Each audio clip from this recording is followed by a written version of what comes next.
Niger, les coulisses de l'exfiltration de Bazoum et le rôle américain dévoilé. Nous nous en chargeons d'ailleurs ce matin.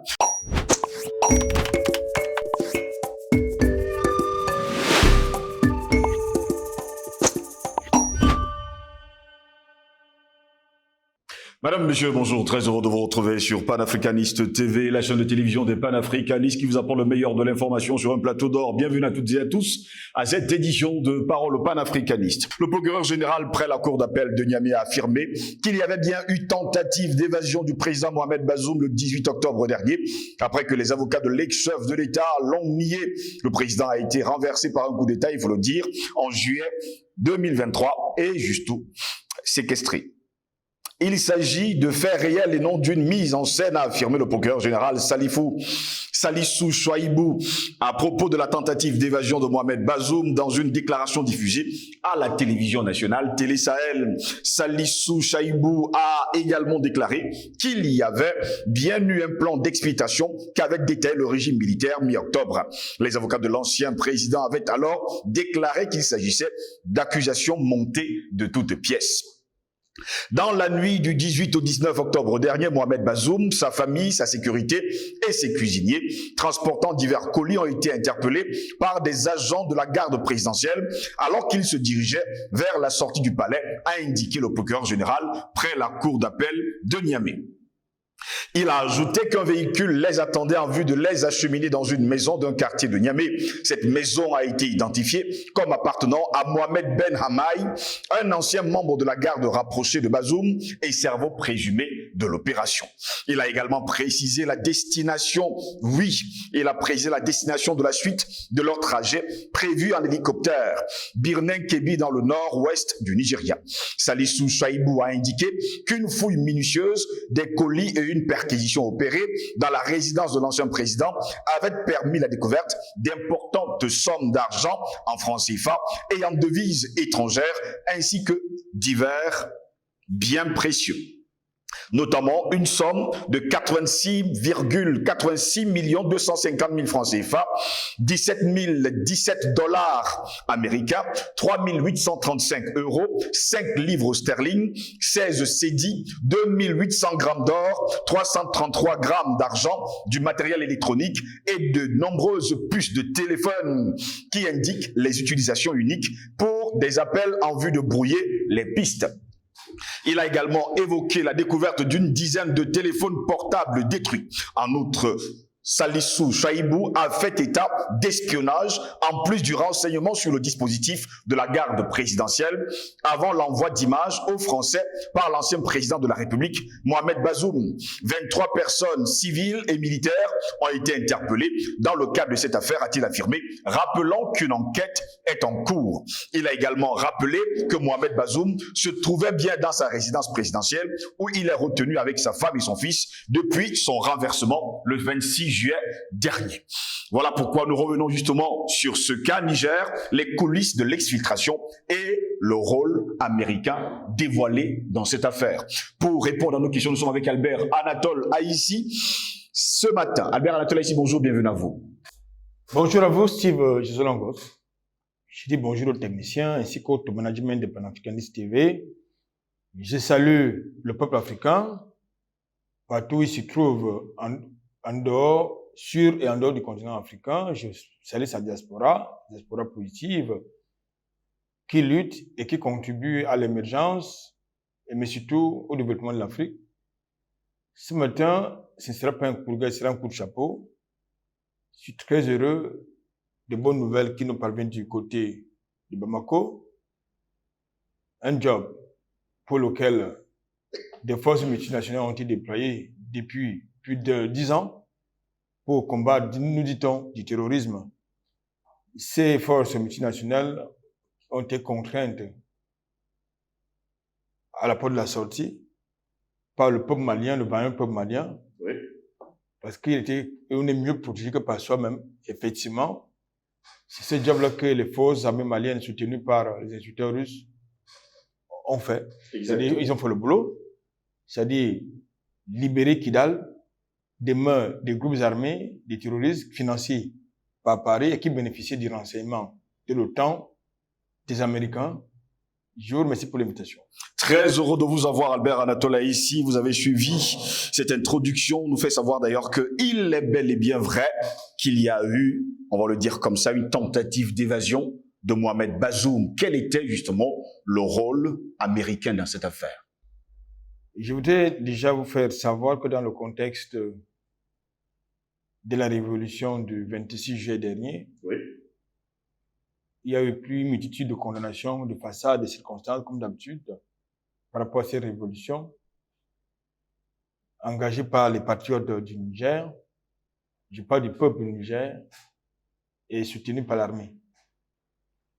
Dans le contexte de cette actualité, naturellement, il n'a pas été question de commettre, j'ai envie de dire, l'erreur ou la maladresse, d'envoyer Bazoum dans quelques prisons de Niamey, Oui.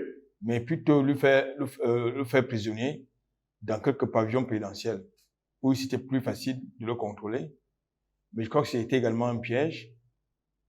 Et vous savez également que dans le contexte de ces événements, le Niger et les Nigériens ont été victimes d'une multitude de sanctions et d'embargos, y compris sur les médicaments, ainsi que sur la fourniture d'électricité.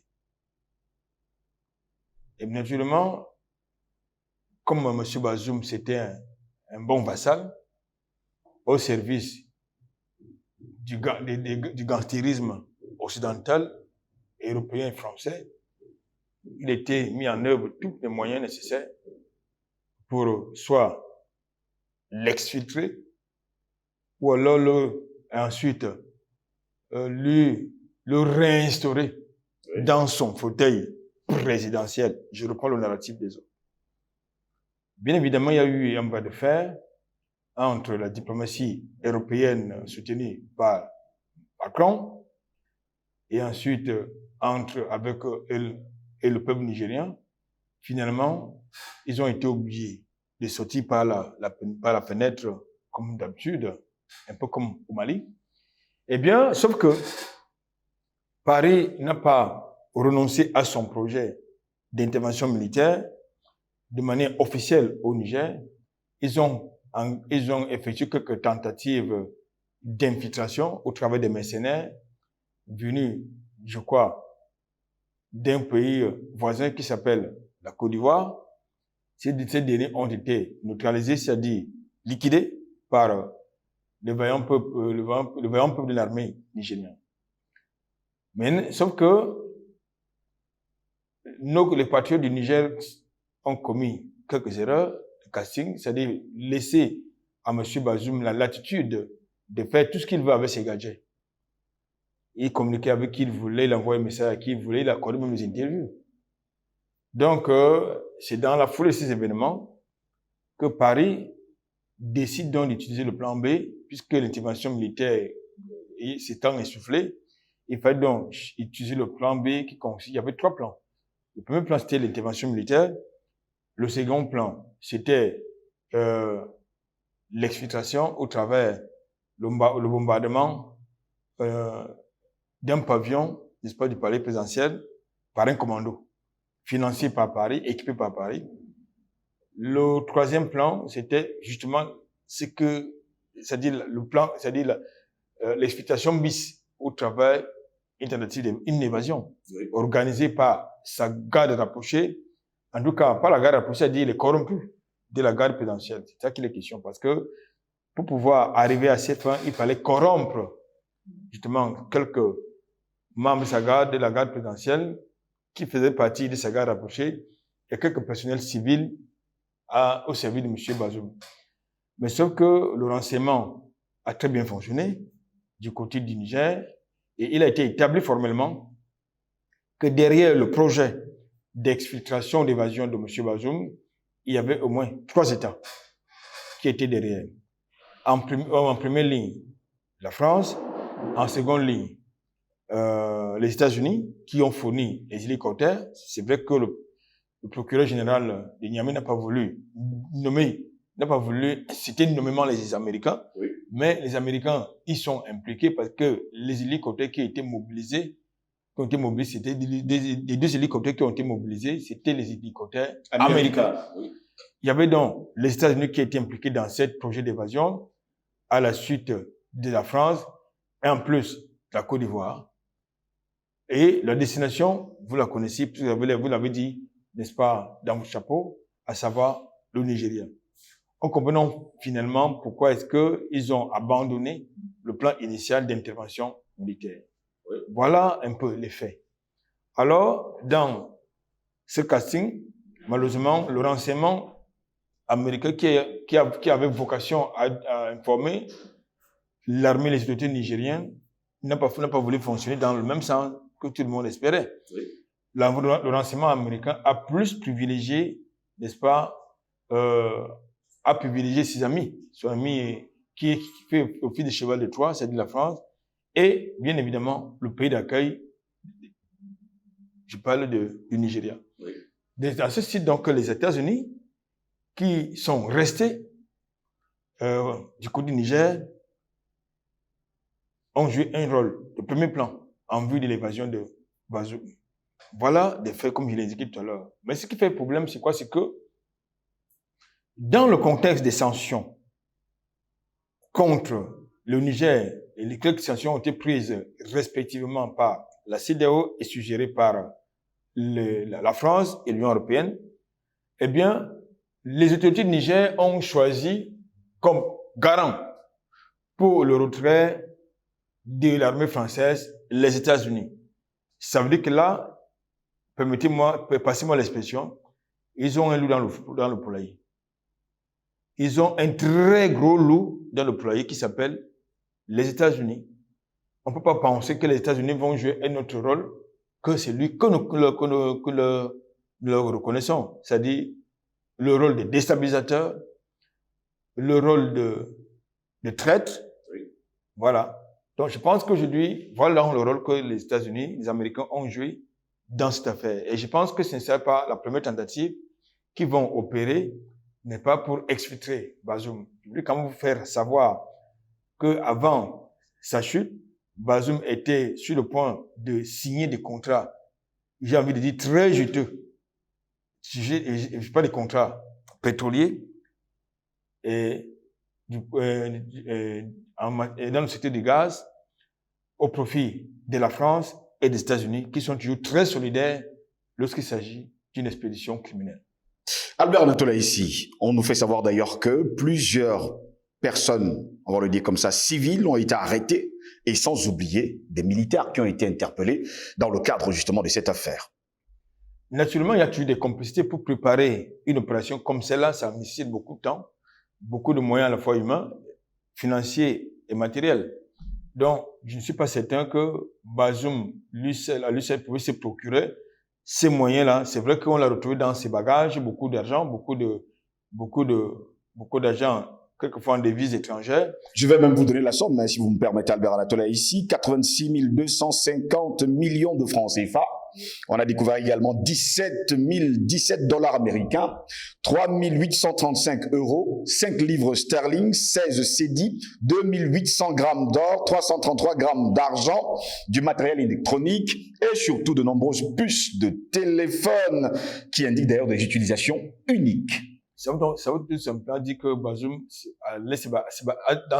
avait dans ses bagages de quoi, n'est-ce pas, s'évader. Oui. Et tenir encore longtemps en dehors des frontières nigériennes. Un peu plus de 200 millions. Disons ça comme ça. Si on peut évaluer, on met de côté les 2 kg d'or, on va évaluer, n'est-ce pas, les 86 millions de francs CFA, plus les dollars, plus les euros, entre autres, ça fait, nous sommes là rendus à plus de 200 millions de francs CFA convertis comme ça. Donc, ça veut dire qu'il avait de quoi préparer son évasion.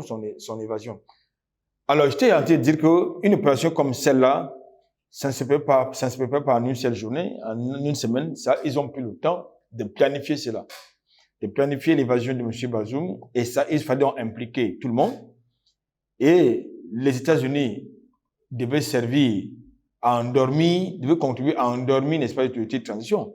Puisque la France a pris la position que nous savons, Les États-Unis ont pris la position, sont alliés à la France, mais bien après avoir quand même maintenu sur place leur représentation diplomatique, leur ambassadeur. Donc, ça veut dire qu'en fait, ils jouaient double jeu pour endormir justement les autorités de transition, mais sauf que il y a le renseignement humain qui a très bien fonctionné.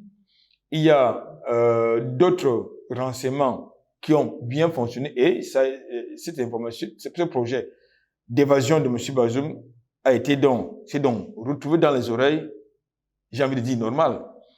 La preuve, c'est que la perquisition à laquelle vous faites allusion dans votre introduction s'est opérée dans la fameuse villa, dans la fameuse résidence de M. Ben Hamay, qui est l'un des proches de Bazoum. C'est là où il devait se retrouver en vue, n'est-ce pas, de l'exfiltration. Donc, je pense qu'aujourd'hui, il est important de mon point de vue, pour les autorités du Niger, de rectifier un peu l'outil, c'est-à-dire que désormais, que leurs partenaires, entre guillemets, américains, n'aient plus trop la liberté de faire comme ils veulent, notamment avec les vecteurs aériens, qui n'aient plus la latitude de se déployer, de se balader sur le Niger, parce que, à moins qu'Abdourahmane Tiani soit un faux révolutionnaire, mais il n'est pas c'est pas un gamin, il est très bien placé pour savoir que les Américains, ce sont les enfants, ce sont les gens qui n'ont jamais été là pour que les choses se passent normalement. Ils ont toujours contribué à ce que les choses se passent comme eux le sentent, comme ils le veulent. C'est-à-dire instaurer à la tête de nos États, imposer à la tête de nos États des larbins, des vassaux qui, très souvent, travaillent pour eux, pour leurs intérêts, notamment en ce qui concerne les contrats gaziers, pétroliers et tout cela comprend. Donc, nous pensons aujourd'hui que il est urgent, n'est-ce pas, pour les autorités de Niger de revoir leur copie en ce qui concerne le maintien des forces, n'est-ce pas, les forces américaines sur le sol. C'est environ, on nous parle de 1100 soldats américains, plus pratiquement les drones, entre autres. Donc, il faut absolument qu'ils revoient leur copie. Tout comme il est question et urgent qu'ils revoient leur copie en ce qui concerne le choix des États-Unis comme garant du retrait de la France de leur territoire. Albert Anatola, ici, il faut quand même dire que jusqu'à preuve de contraire, les États-Unis ont déclaré d'ailleurs, à part la bouche de leurs sénateurs, qu'ils ne sont pas prêts à quitter le sol nigérien. C'est ça, c'est leur déclaration. Si ils ont dit la même chose, ils ont presque dit la même chose du côté de l'Afghanistan. Mais ils sont bien partis de l'Afghanistan. Oui. Donc je pense qu'aujourd'hui, là, maintenant, nous allons devoir engager le peuple nigérien sur notre chantier, c'est lui de faire partir les Américains de leur sol. Ils sont venus là pour, soi-disant, aider à lutter contre le terrorisme qui n'existe nulle part dans le droit international. Donc, ils sont donc venus aider les Nigériens à lutter, l'armée nigérienne à lutter contre le terrorisme et qu'ils se livrent à des actes de mercenariat, ça veut dire qu'ils ne peuvent plus inspirer confiance. Ils ont fait preuve de trahison, donc cela induit inévitablement une perte de confiance.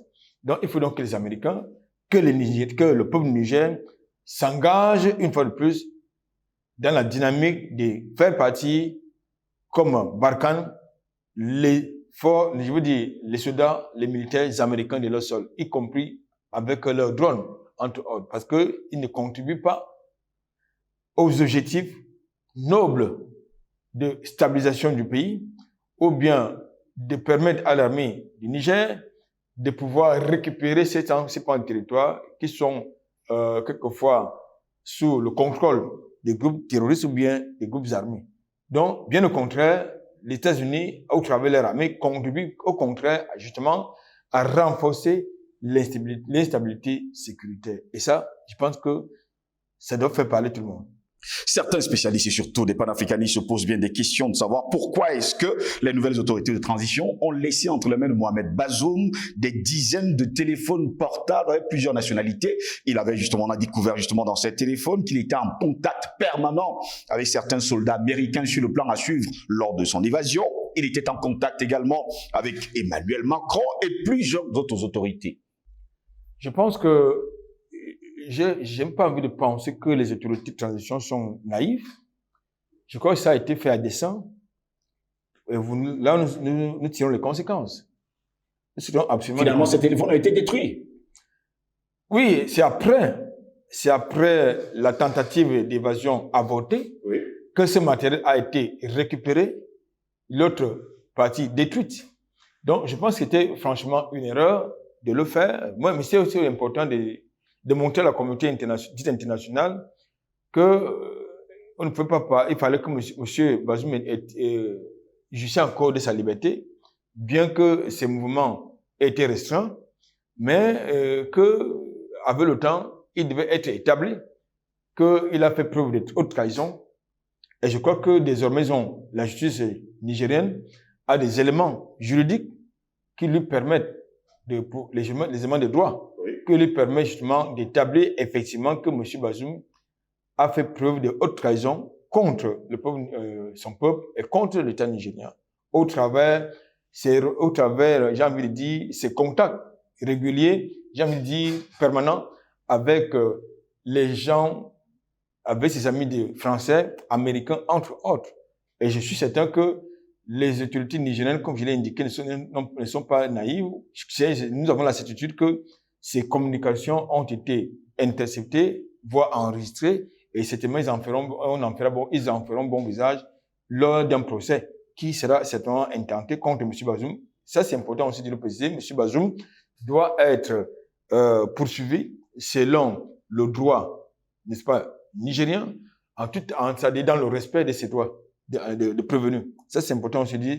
Ça montre donc, une fois de plus, que ces gens ne sont pas au Sahel pour lutter contre le terrorisme, ou bien contre les groupes terroristes, ou bien contre les groupes armés, mais bien davantage pour contribuer à la déstabilisation du Sahel. Tout à l'heure, en entrant dans cette émission, j'ai commencé par un coup de chapeau, n'est-ce pas, par rapport à cette victoire géopolitique et stratégique engrangée par l'armée malienne au niveau du septentrion, de son septentrion, c'est-à-dire le Kidal. Ça veut donc dire que c'était possible qu'une armée nationale puisse faire reculer, n'est-ce pas, les groupes armés, les groupes terroristes. Je crois que après plusieurs années passées au Mali, près de 11 ans environ, 13 ans, 12 ans, avec tout le matériel qu'on a vu, on n'a jamais pensé qu'une armée nationale pouvait faire reculer la menace, mais on l'a vu. Ça veut donc dire qu'en réalité, la solution aux problèmes sécuritaires auxquels nos États sont confrontés est endogène et non exogène. La preuve nous vient du Mali. Donc, il faut donc que les autorités nigériennes s'inspirent de ce qui vient de se passer ou qui en se passe du côté du Mali, à savoir que on ne saurait jamais, au grand jamais, sous-traiter la sécurité tant intérieure qu'extérieure à des forces armées étrangères. Cette chose-là, qui relève de notre souveraineté, doivent être gérées par nos forces de défense et de sécurité nationale. Merci à vous, Albert Natola, ici d'avoir répondu à nos questions. C'est fait un plaisir. Mesdames, Messieurs, merci à vous également de nous avoir suivis. Au plaisir de vous retrouver très prochainement. Restez sur nos plateformes numériques, likez et partagez au plus grand nombre pour que Panafricaniste TV soit connu de par le monde. Bonne journée à toutes et à tous.